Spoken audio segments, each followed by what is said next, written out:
शुरुआत करने जा रहे हैं आपको यह बताने से कि आज उस दिन क्या हुआ था 29 तारीख की रात। बड़ी खबर, सेना की तैयारी ने फेल किया चीन का प्लान। इस वक्त की सबसे बड़ी खबर, रात 1 बजे अंधेरे में चीन की कब्जा करने की साजिश थी। रात के 1 बजे अंधेरे में चीन की कब्जा करने की साजिश थी, जो हमारे पास इंफॉर्मेशन आ रही है। सेना को पहले ही पता था पीएलए के जवान आ रहे हैं, सेना को जानकारी थी। गलवान के बाद नया निगरानी तंत्र विकसित किया गया और उसी की बदौलत चीन को ये मुंह की खानी पड़ी। एक बार फिर से ब्रेकिंग बताएंगे इस वक्त की बड़ी खबर, वो जानकारी हमारे सामने है, एक एक इंफॉर्मेशन आपके सामने। चीन की तैयारी फेल करने की पूरी चीज हमारे सामने। रात के अंधेरे में कब्जा करने की साजिश थी। सेना को पहले से पता था पीएलए के जवान आ रहे हैं और उसके बाद क्या कुछ हुआ ये आगे बताने जा रहे हैं। Sumit, over to Sumit, quickly Sumit, एक जानकारी बताइए। देखिए निशांत, एक जानकारी, एक छोटी जानकारी हम दर्शकों तक इसलिए पहुंचा रहे हैं ताकि वो समझ सके कि चीन की ये पोस्टरिंग आखिरकार किस लिए की गई थी। 29 तारीख को करीबन 12 से 1 बजे के बीच चीन का मोबिलाइजेशन लगातार साउथ बैंक में यानी साउथ एरिया ऑफ पैंगोंगसो में बढ़ा दिया गया।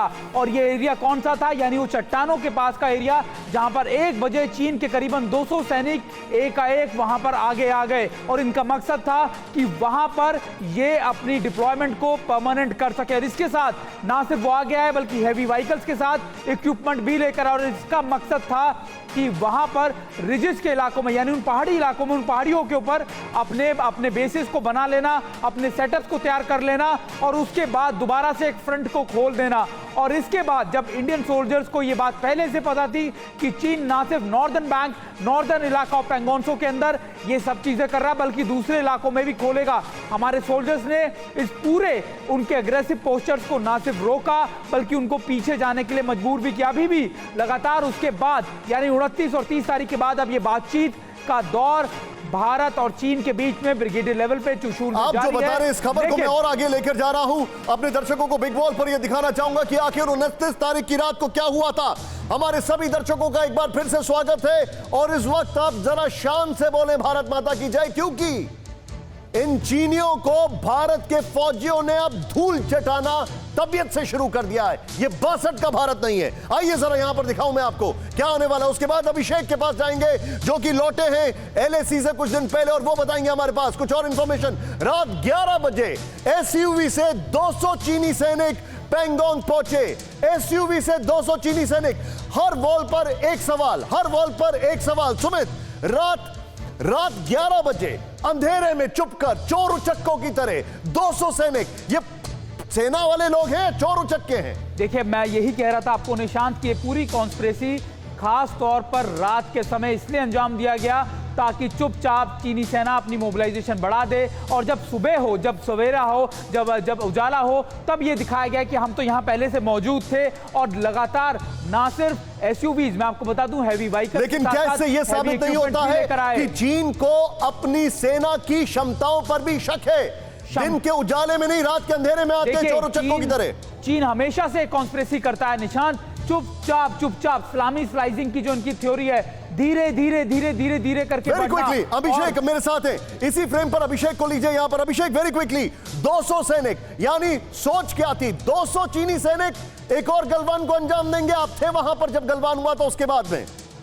बिल्कुल निशांत, देखिए गलवान पर मैं वहां मौजूद था जब जिस वक्त गलवान हुआ था और उस वक्त मेरी आपकी बात भी हुई थी। देखिए प्रॉब्लम क्या हो गई कि चाइना ने इसको भी गलवान समझ लिया। यहां पर भारतीय सैनिक पहले से अलर्ट थे। रात के दूसरे पहर, जो हमारी जानकारी है, रात के दूसरे पहर का मूवमेंट था चीन के सैनिकों का। कोशिश ये थी कि अंदर घुस जाएं इस इलाके में, ये दक्षिणी हिस्सा है। जस्ट होल्ड इट, एक और गलवान को अंजाम देने की कोशिश अभिषेक बता रहे हैं। नेक्स्ट वॉल प्ले अप करें यहां पर बहुत क्विकली। एक वॉल एक सवाल, भारतीय सेना को पहले से थी जानकारी इसलिए जवान जो थे तैनात थे। सुमित वेरी क्विकली, हम इस बार अपने पूरे तंत्र के साथ तैयार थे, चीनियों को पता नहीं था, वो हमें फिर हल्के में ले रहे थे। देखिए कहा जाता है कि चीन कभी भी जो चीज कहे उस पर आप यकीन मत करिए। बातचीत की जो बातें वो पहले दिन से कह रहा है, जो उनके एम्बेसडर्स कह रहे हैं, जो उनके एमईए के स्पोक्सपर्सन कह रहे हैं, भारत ये जानता है कि चीन दिखाता कुछ है और करता कुछ है। बातचीत के लिए यहां तक कह दिया कि गलवान को उन्होंने एक छोटी घटना तक कह दिया और इसके मतलब बाद हमारा तंत्र इस बार ज्यादा मजबूत था। तंत्र लगातार मजबूत है और तंत्र यह भी बता रहा है कि चीन कुछ बड़ा करने की फिराक में और मई के महीने बॉल से चेंज ही करें, यहां वो पर ऐसा कुछ इंपॉर्टेंट करने की है। कोशिश अब में है। देखिए क्या हुआ, चीनी सैनिक भारतीय पोस्ट की ओर बढ़े, तभी सेना ने पलटवार किया। अभिषेक उपाध्याय के पास जाऊंगा। अभिषेक, इस बार तैयारी पूरी थी, हम इस बार ये नहीं कर रहे थे कि उनके पास जाएं लव लेटर लेके कि हट जाइए, वो आए और हमने तोड़ा उनको। बिल्कुल निशांत, जैसे ही उधर से हलचल हुई, क्योंकि पहले से इस बात की भनक थी, भारतीय जवान वहां पर जमे हुए थे अपनी पोजीशन पर, उनको वहीं पर रोका और उनके साथ में दुनिया वो टेंट बंकर पूरा इंतजाम करके आए थे कि वहीं पर आकर के जम जाएंगे और उसके बाद नेगोशिएशन होगा। नेगोशिएशन जहां हो रहा है चुशुल मोल्डो, उसके पास में ही, ये सबसे अहम बात ये निशांत, उसके पास में ही ये घटना घटी है और उनको और इरादा ये था कि देमचौक से लेकर के और पूरा गलवान से और ऊपर के इलाके में पूरा ये था कि एक डोमिनेटिंग पोजीशन को ले लेना और वहां से डोमिनेट लेकिन अभिषेक एक बात बताइए, चीनियों को समझ में आया कि नहीं समझ में आया? ठोका कि नहीं ठोका हम लोगों ने उनको? देखिए, हमारे पास जानकारी है कि बहुत ही अच्छे समझ में आया है। बहुत सारी ऑपरेशनल डिटेल हैं, मत बताइए, मत बताइए, जो समय के साथ सामने आएंगी।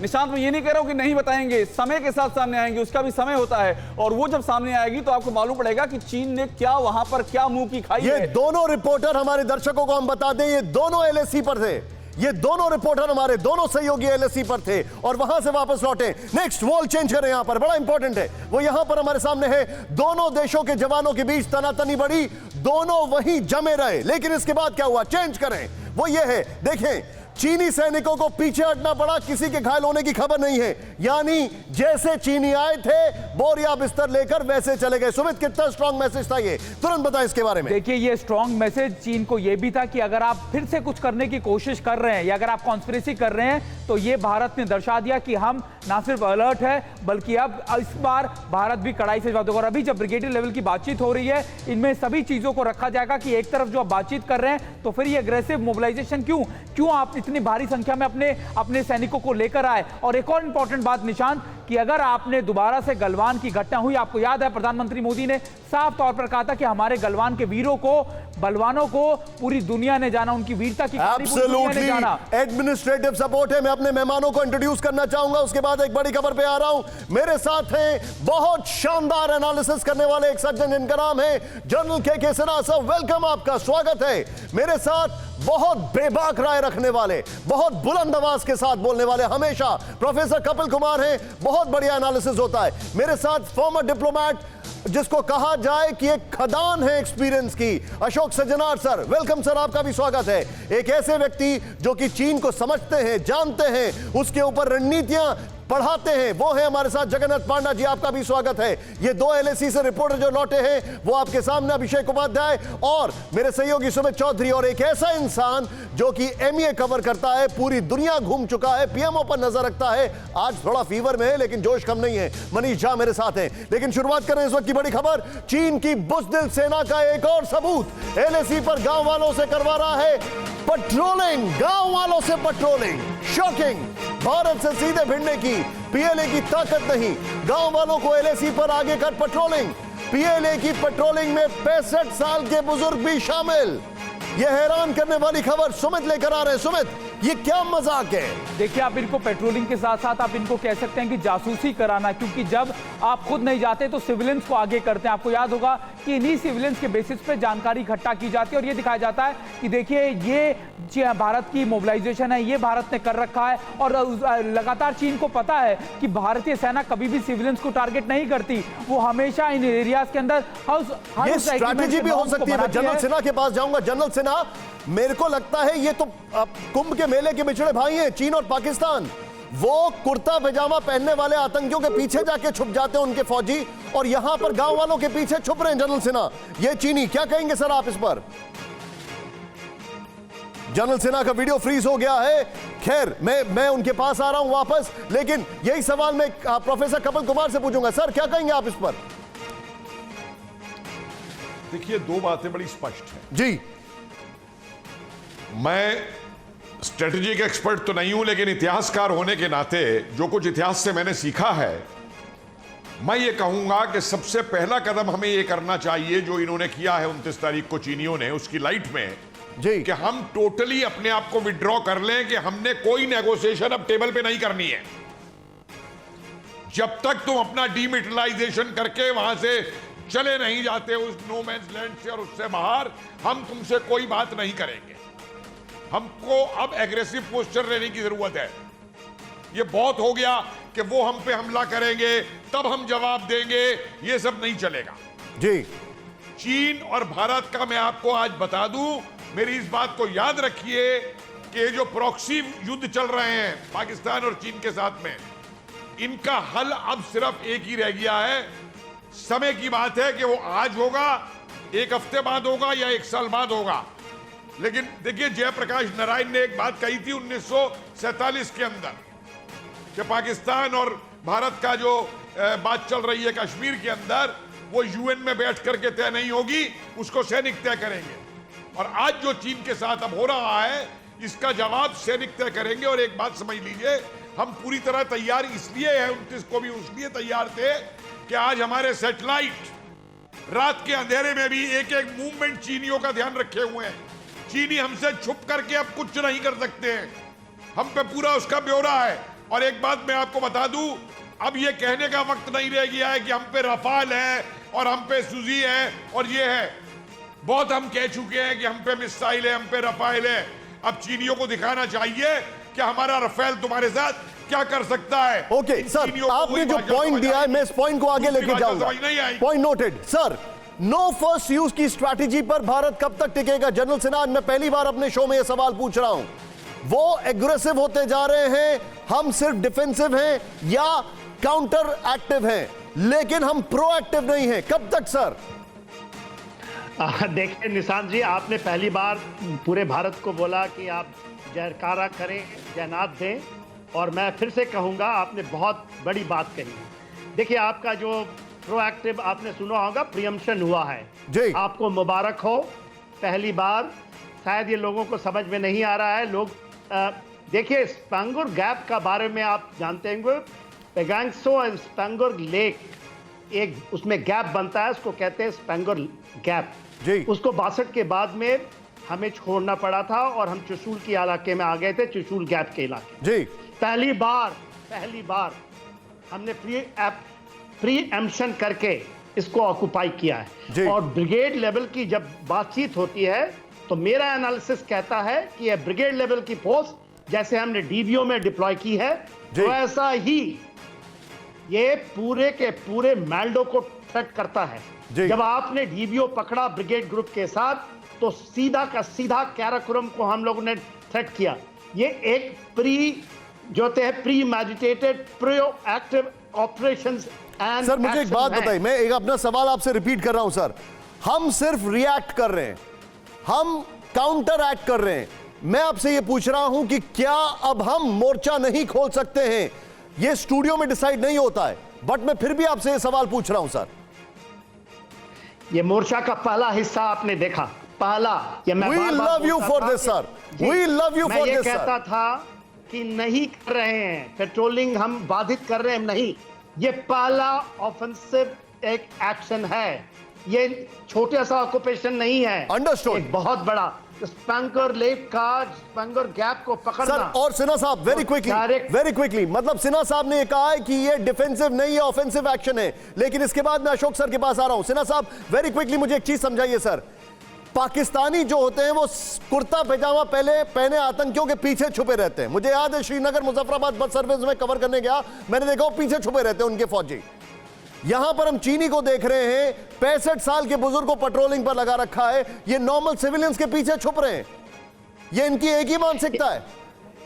जी नहीं, ये चीज ये दिखाता है कि चाइना के पास ग्राउंड फोर्सेस नहीं हैं। ओह यस, आप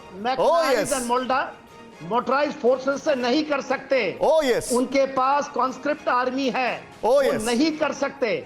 और बहुत बड़े, मैं यही कहता हूं, आपको पूरा का पूरा central sector, eastern theatre activate करना पड़ेगा। चाइना घुटने टेक देगा। एब्सोल्युटली। और मैं अपनी अगली खबर लेके आ रहा हूं। पैंगोंग त्सो इलाके को लेकर सबसे ज्यादा विवाद है। दक्षिण इलाके से पीएलए पीछे हटने को तैयार नहीं। सुमित मेरे साथ अभी जुड़ने वाले। फिंगर 4 से फिंगर 8 तक विवाद ऑलरेडी बना हुआ है। गोगरा हॉट स्प्रिंग में चीनी सैनिक मौजूद हैं।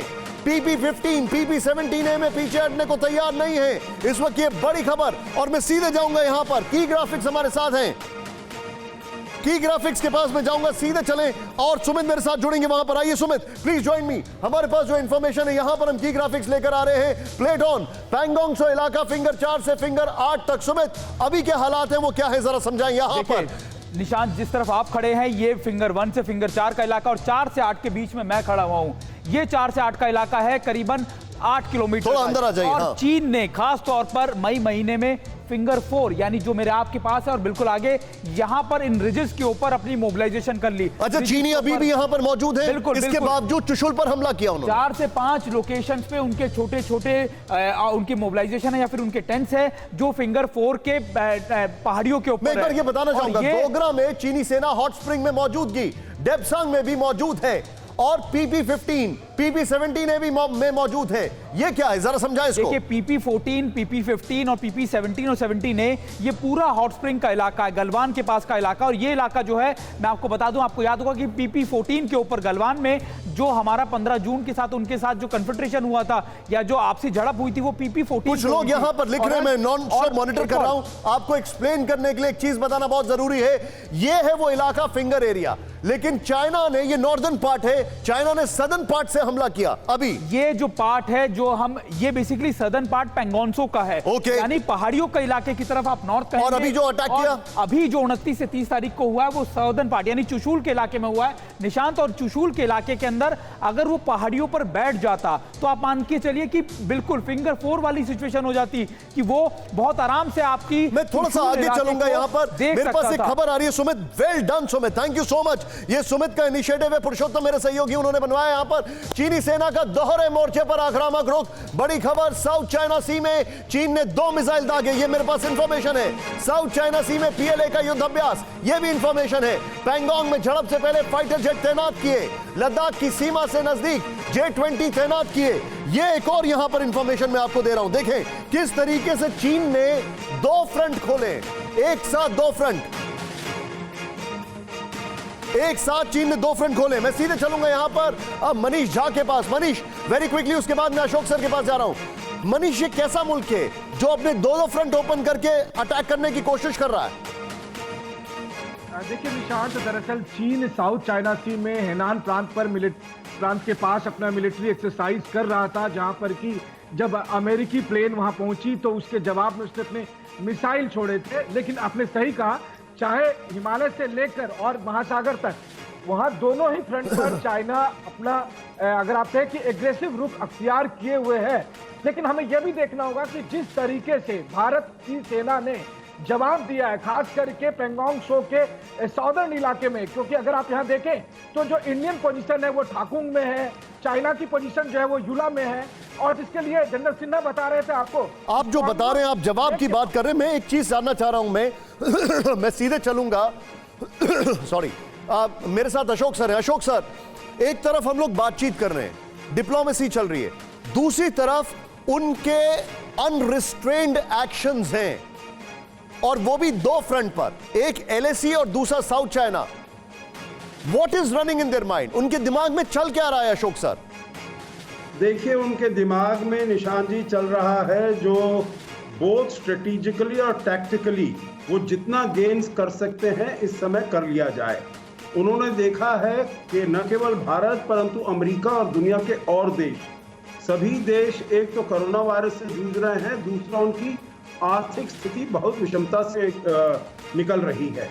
तो इसलिए उन्होंने सोचा है ये बड़ा अच्छा मौका है, जो हम हथिया सकते हैं उस सबको हम हथिया लेंगे। तो इसीलिए चाहे वो लद्दाख हो, जैसे आपने कहा, गलवान का area, Depsang plains, Gogra, hot springs वगैरह वगैरह, और फिंगर 4 से लेकर 8 तक, और अब सदर्न शोर।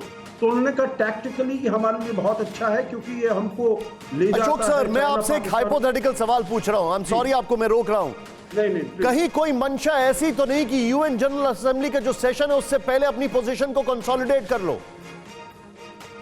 देखिए, UN जनरल असेंबली का इतना वो कुछ, मेरे विचार से इतना वो नहीं होगा, क्योंकि उनके पास, अगर लद्दाख का क्षेत्र हम देखें तो उनके पास अब सितंबर अक्टूबर का महीना है जबकि यहाँ पर मौसम ठीक होता है, जबकि जो भी वो कार्रवाई करना चाहते हैं तो यहाँ पर कार्रवाई कर सकते हैं।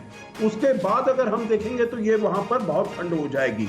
देखिए, दूसरा फ्रंट आपने जो बताया निशांत, वो है साउथ चाइना सी, परंतु मैं कहूंगा वो केवल दूसरा फ्रंट नहीं है। उन्होंने ताइवान के साथ भी फ्रंट खोला हुआ है, हांगकांग के साथ भी फ्रंट खोला हुआ है, जापान के साथ भी ईस्ट चाइना सी में। देखिए, वो अब समझ रहा है, जो मैं तो बस सभी देश बहुत ही हताश हो गए हैं इन दोनों चैलेंजेस से डील करते हुए, पर चाइना की स्थिति बहुत अच्छी है। सर, मेरे पास एक इंफॉर्मेशन आ रही है अशोक सर, उसको मैं बताने जा रहा हूं अपने दर्शकों को कि चाइना ने क्या एग्रेसिव पोस्चरिंग की है। लेकिन उससे पहले अशोक सर, डिप्लोमेसी के लेवल पर अब आपको क्या लगता है, क्या स्ट्रैटेजी होगी अशोक सर? देखिए, हमारी स्ट्रैटेजी होगी जो एक, जैसे हम मुस्तैदी से हमारी आर्मी है वहां पर लगी हुई है, परंतु हम अपने को एक फ्रंट पर लिमिट नहीं करेंगे निशांत।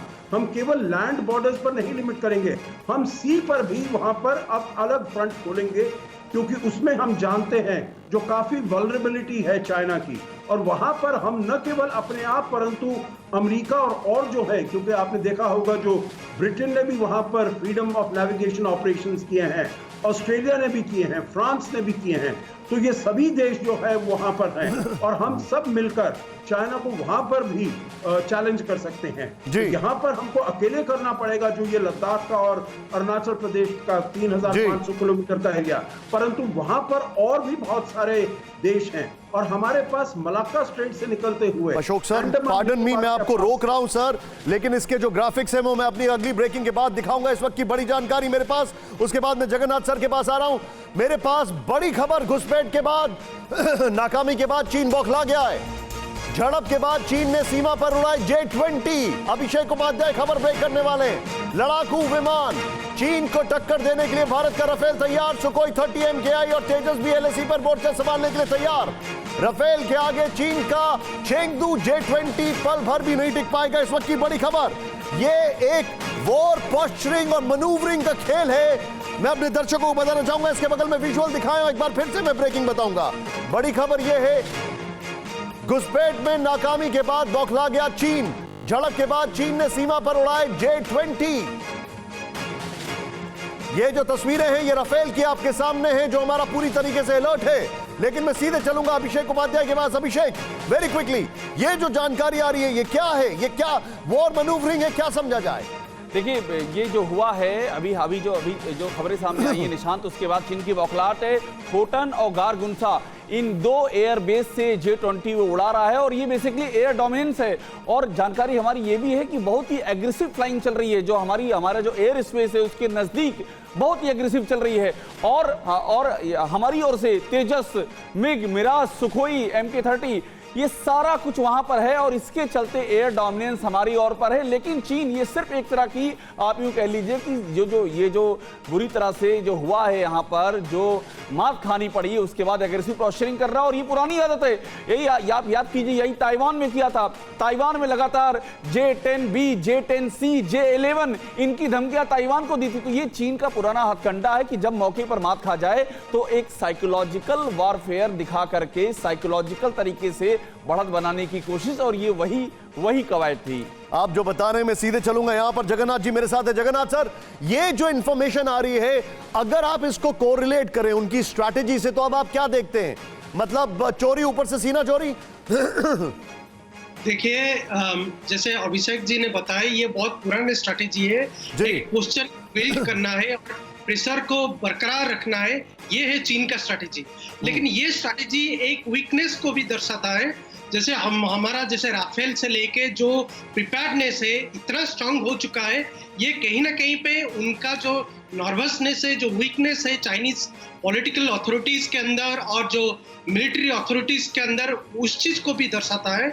और अगर हम देखें जो उनका जो मिलिट्री प्रिपेयर्डनेस जो हो रहा है, और आपने जैसे बताया जो 29 को जो इंसिडेंट हुआ है और इंडियन आर्मी ने जो एक्सपोज किया है, ये सारे चीज को अगर हम कुल मिला के देखें, एक बहुत ही वीक प्रिपेयर्डनेस चीन के तरफ से देखने को मिल रहा है। और ये दर्शाता है कि इंडिया को हर कदम को बहुत सीरियसली लेना पड़ेगा, और हमें कहीं ना कहीं पे बहुत ही मिलिट्रीली, इंफ्रास्ट्रक्चरली और पॉलिटिकल प्रिपरेशन करना पड़ेगा। और मैं जैसे पहले जैसे डिस्कशन हो रहा था, वहां से भी ये चीज बोलूंगा कि हमें मल्टीपल लेवल में, मल्टीपल फ्रंट में प्रिपेयर रहना पड़ेगा, चाहे डिप्लोमेटिक लेवल में क्यों ना हो, क्यों यूएन लेवल में क्यों ना हो, हमें हर चीज पे एक साइकोलॉजिकल प्रेशर गेम को आप जो बता रहे हैं, मैं ये खबर अपने दर्शकों को एक बार फिर से बताना चाहूंगा, इस वक्त की बड़ी खबर एक बार फिर से,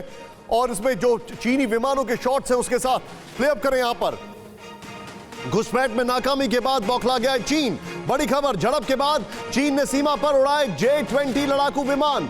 चीन को टक्कर देने के लिए भारत का राफेल तैयार, सुखोई 30 MKI और तेजस भी तैयार।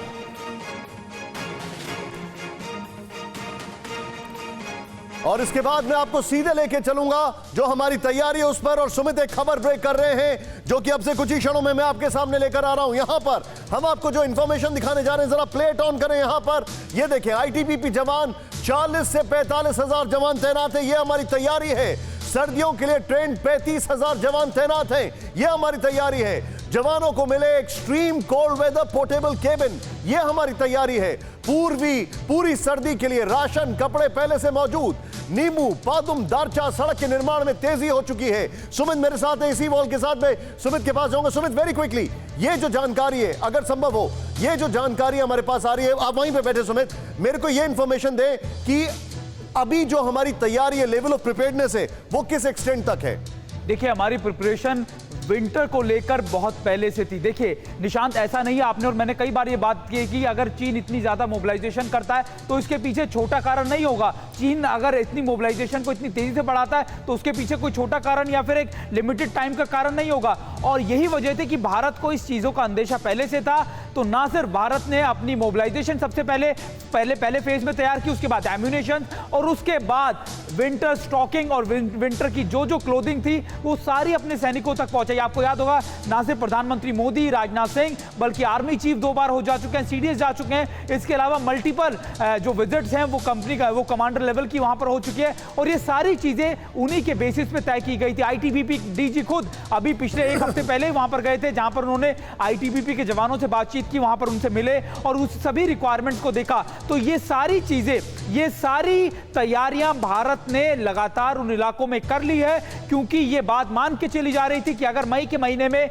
चीन ने ये मोबिलाइजेशन की इतने बड़े लेवल के ऊपर, तो इसके पीछे एक बड़ी खबर आ रही है। एक बड़ी खबर मैं बता दूं, एलएसी के सरहदी इलाकों पर हाई अलर्ट पर सेना। Finger area, Galwan valley, hot spring इलाके में अलर्ट। चीन की हर हरकत का मिलेगा माकूल जवाब। वॉर रेडीनेस मोड पर है भारत की तीनों सेनाएं। गलवान घाटी का पूरा इलाका वॉर जोन में तब्दील।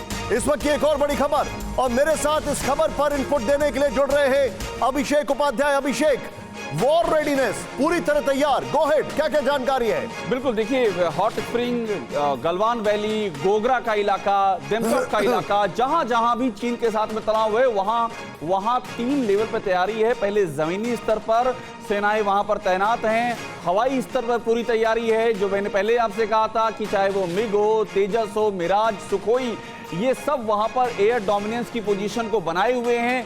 और जो नेवी का लेवल है वहां भी भारत पूरी तरह से तैयार है, क्योंकि चीन की डायवर्जन की आदत है। कहीं मोर्चा कहीं खोलेगा और उसके बाद अगला जो बैकअप प्लान है वो कहीं और तैयार होगा, इसलिए वो भी तैयार है। और एक बड़ी बात और ध्यान देने वाली है, जिसका भी आप जिक्र कर रहे थे, दारचा नीमो हो गया, या फिर शोक दौलत बेग ओल्डी, दारबुक शोक दौलत बेग ओल्डी, ये जो पूरे हाईवे हैं, जो पूरे रूट है, ये तैयार है। लेह मनाली टनल की बात कर लें, वो पूरी तरह, उस पर काम बहुत ही तेजी से है।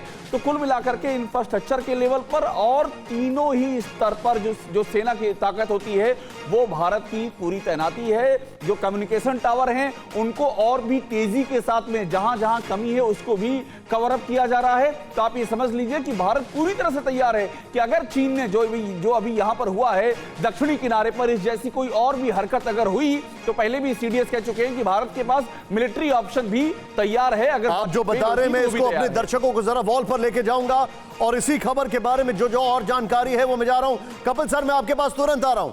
अभी आ रहा हूं मैं कपिल सर। मेरे पास जो जानकारी आई है जरा दिखाएं आपको, जो लेवल ऑफ प्रिपेयर्डनेस है भारत की। और उसके बाद एक बड़ी खबर सुमित ब्रेक कर रहे हैं और मैं फिर कपिल सर के पास जाऊंगा। जरा प्ले ऑन यहां पर हमारे पास जो इंफॉर्मेशन है, ये जरा प्ले करिए यहां पर। वो जानकारी ये है कि जल थब नभ में अलर्ट और राफेल ब्रह्मोस सब रेडी। चीन को भारत शत्रु से कहता आ रहा है टाइम बाउंड से पीछे जाओ, टाइम से पीछे जाओ। चीन नहीं गया। चीन को भारत शुरू से यह कहता आ रहा है कि आप टाइम बाउंड है, आपका जो समय है नेक्स्ट चेंज ओवर करें। इंपॉर्टेंट है वो ये है कि पेंगोंग सो फिंगर 4 से finger 8 Gogra hot spring Depsang के इलाकों में high alert next change over करें।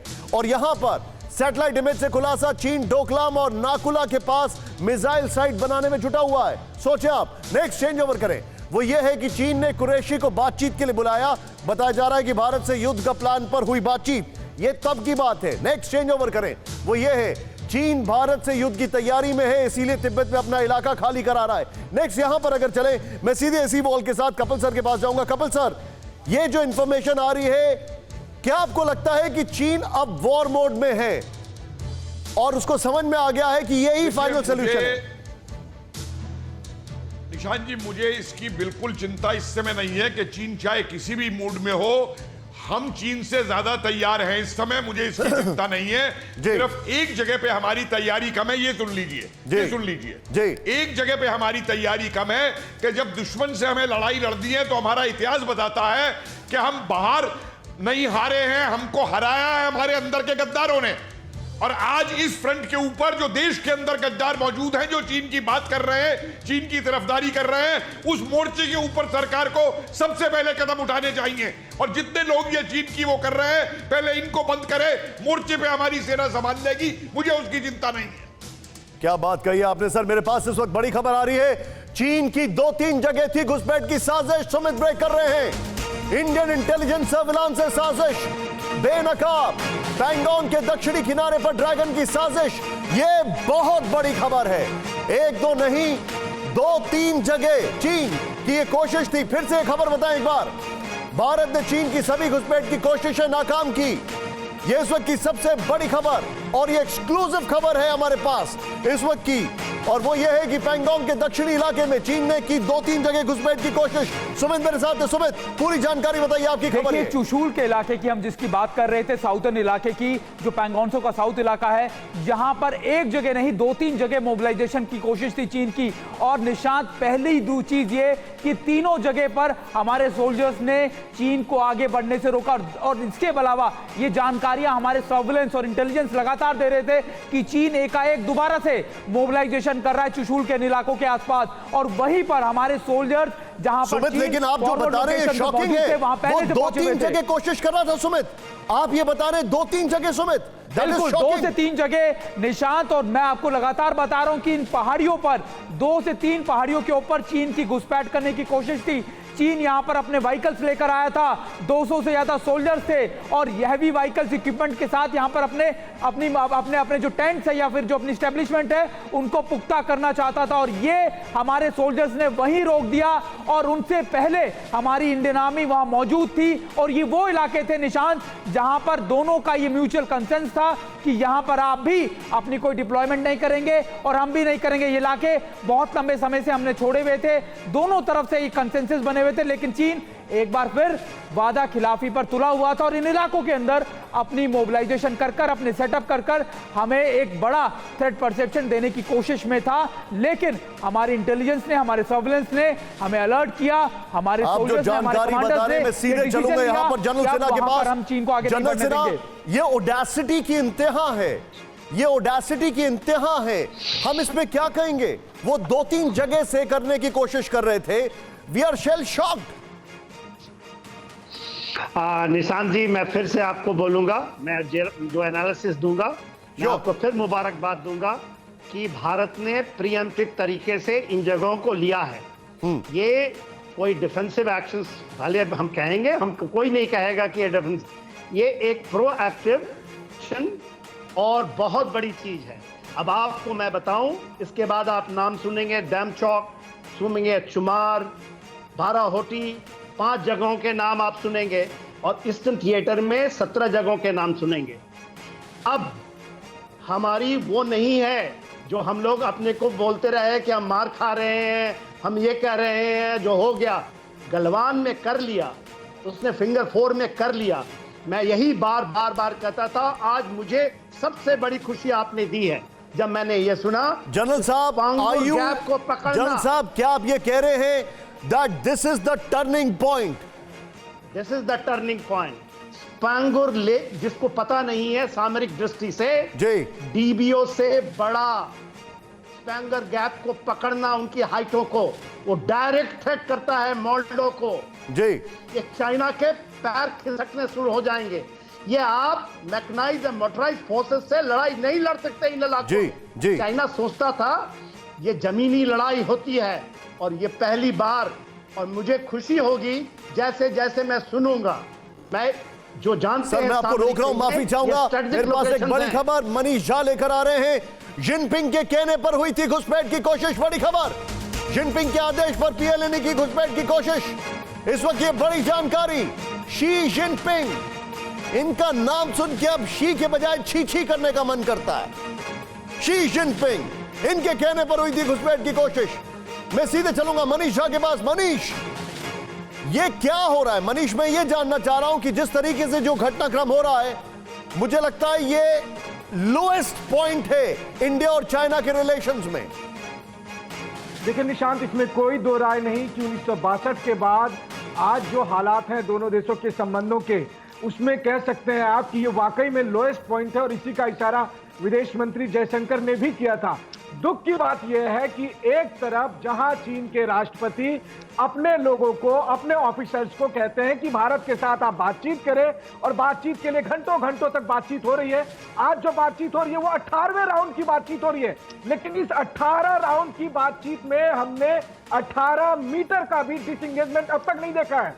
वहीं दूसरी तरफ चीन के राष्ट्रपति के इशारे पर चाइनीज आर्मी उन जगहों पर आने की कोशिश में लगे थे जो जगह स्ट्रेटेजिकली बेहद महत्वपूर्ण थे।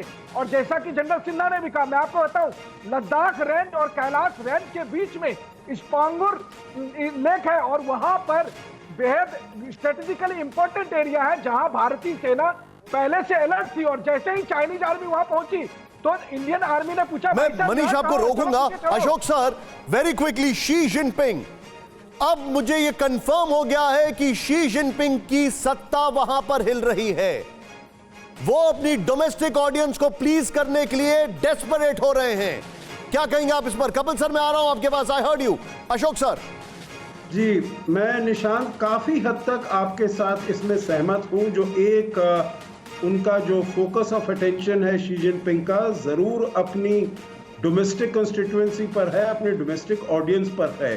क्योंकि देखिए, एक तो जिस प्रकार से शी जिनपिंग पूरी दुनिया में जा रहे हैं और अराजकता फैला रहे हैं, तो वहां पर काफी बेचैनी हो गई है। उनके विरुद्ध बहुत लोग खड़े हो गए हैं, सीनियर लोग खड़े हो गए हैं चाइनीज कम्युनिस्ट पार्टी के। दूसरी बात है, वहां की जो आर्थिक स्थिति है निशांत, चीन में, वो काफी गंभीर होती जा रही है। कहते हैं करीब 70 से 80 मिलियन वहां पर अनएम्प्लॉयमेंट है। और जो इसकी पॉलिटिकल लेजिटिमेसी रही है चाइनीज कम्युनिस्ट पार्टी की, वो यही रही है कि हम आपके लिए अच्छी इकोनॉमिक प्रोस्पेरिटी और डेवलपमेंट देंगे। अगर वो ये भी नहीं देंगे तो बहुत सारी रंबलिंग शुरू हो जाएगी, उनके विरुद्ध बहुत विरोध होने लगेगा। Ashok sir, I hate to stop you in between, pardon me sir, लेकिन एक ब्रेकिंग न्यूज आ रही है अभी। चाइना स्टडी ग्रुप की एनएसए डोभाल के साथ बैठक जल्द। लद्दाख में भारत चीन गतिरोध पर होगी चर्चा। गलवान के बाद पैंगोंग में घुसपैठ की कोशिश। एलएसी पर यथास्थिति उल्लंघन की चीनी साजिश। एनएसए अजीत डोभाल की अध्यक्षता में होगी बैठक। मनीष झा, तुरंत इस खबर को ब्रेक करें, बताएं क्या क्या इंफॉर्मेशन है। यहाँ निशान, जैसा कि हमने अपने दर्शकों को बताया है कि बीती रात की घटना के बाद अब एक बार फिर चाइना स्टडी ग्रुप की आज शाम में बैठक है, और जहां एनएसए अजीत डोभाल के नेतृत्व में रक्षा सचिव, विदेश सचिव, गृह सचिव और सेना प्रमुख बैठकर अब आगे की रणनीति की चर्चा करेंगे। और साथ ही साथ आज जो कमांडर लेवल की बातचीत हो रही है, उस बातचीत के बाद के जो तमाम चीजें हैं उसका भी असेसमेंट किया जाएगा। Point noted. आपको ये बताएं। हाँ, okay Manish, please go ahead. Yes, जैसा कि हम सब जानते हैं कि चाइना स्टडी ग्रुप दरअसल चीन को लेकर सबसे बड़ी पॉलिसी मेकिंग डिसीजन बॉडी है। पॉइंट और यहाँ नोटेड। से ठीक तय है होता मनीष, कि मेरे आगे पास क्या बड़ी करना है। खबर है, धोखेबाजी से चीन बाज नहीं आ रहा है। 15 जून के बाद 29 अगस्त को घुसपैठ की कोशिश, 15 जून को गलवान घाटी में हुआ था संघर्ष, 2017 में डोकलाम में सड़क बनाने की कोशिश की थी। बार बार चीन ऐसी घटनाओं को अंजाम दे रहा है। मैं बिग वॉल पर यहां पर जाऊंगा और तुरंत आपके सामने कुछ फैक्ट्स लेके आ रहा हूं, फिर मैं एक रिमार्क लूंगा जगन्नाथ जी से। आइए जरा क्विकली, यहां पर जो हमारे पास फैक्ट्स है, बहुत तेजी से यहां पर मूव करेंगे हम लोग। यहां पर प्ले ऑन करें। यहां पर जो हमारे पास फैक्ट्स हैं वो ये है कि किस तरीके से, ये देखें, कब 29 और 30 अगस्त 2020 पैंगोंग झील के दक्षिणी तट पर पीएलए की घुसपैठ की कोशिश। नेक्स्ट चेंज ओवर, यहां पर भारत ने मुंह की खिलाई, बल्कि यह कहा जाए धूल चटाई चीन को। 16 जुलाई 15 जून की रात को गलवान घाटी में चीन की सेना के साथ हिंसक झड़प। वेरी क्विकली, ये दो फैक्ट्स हैं। तीसरा फैक्ट हम प्ले करेंगे, लेकिन मैं चाहूंगा यहां पर जगन्नाथ सर, अभी के हालात से आपको क्या लगता है? Has China learn their lessons? क्या चीन को सबक मिल गया है? देखिए, अगर हम हिस्टोरिकल रिकॉर्ड देखें, चीन कभी भी इस प्रेशर में नहीं आएगा कि हम या तो we are trying to find a solution, negotiation और ट्राइंग टू कन्विंस चाइना। चीन शी जिनपिंग के लीडरशिप के अंदर एक एग्रेसिव पावर के तरह उभर चुका है और हमें काफी विजिलेंट रहना होगा इस चीज को। Understood sir, thank you very much. हमारे सभी मेहमानों का बहुत बहुत शुक्रिया आपका। लेकिन अब जैसा कि सिन्हा साहब ने कहा, टर्निंग पॉइंट है। घुसपैठ में नाकामी के बाद बौखलाया चीन ने युद्ध अभ्यास का प्रोपेगेंडा वीडियो किया जारी। पीएलए ने लाइव फायरिंग का युद्ध अभ्यास किया, प्रोपेगेंडा वीडियो। पहले सीमा पर J-20 उड़ाने का वीडियो जारी किया था।